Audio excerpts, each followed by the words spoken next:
आज की कहानी है ऐसे नारी की जो अपने आप में एक मिसाल है। रानी लक्ष्मीबाई, जिसे झांसी की शेरनी भी कहते हैं।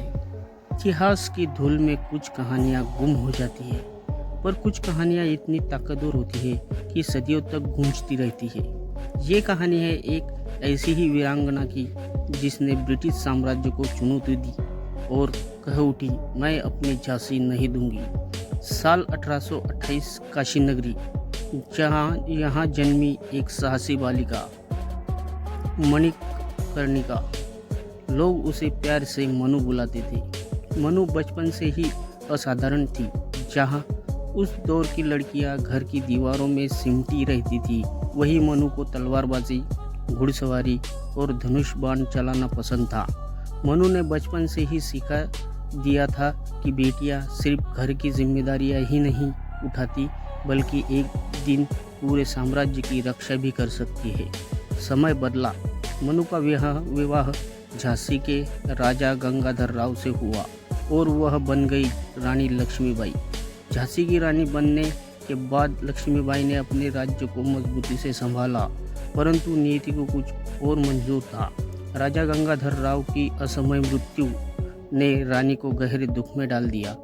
राजा के निधन के बाद रानी ने अपने बेटे को झांसी का उत्तराधिकारी घोषित किया, लेकिन तभी ब्रिटिश ईस्ट इंडिया कंपनी ने डॉक्ट्रिन ऑफ लैप्स के तहत झांसी को हड़पने का षड्यंत्र रचा। झांसी को छीनने की कोशिश की गई और रानी लक्ष्मीबाई ने वही कहा जिसने इतिहास में अमरता पाली, मैं अपनी झांसी नहीं दूंगी। फिर आया 1857 का वो साल जब पूरे भारत में आज़ादी की चिंगारी भड़क उठी। झांसी भी उससे अछूता न था।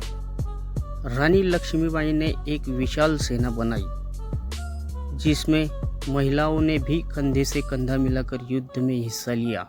रानी ने घोड़े बादल पर सवार होकर अपने बेटे को पीठ पर बांधकर तलवार थामी। झांसी के किले पर हमला हुआ, पर रानी पीछे नहीं हटी।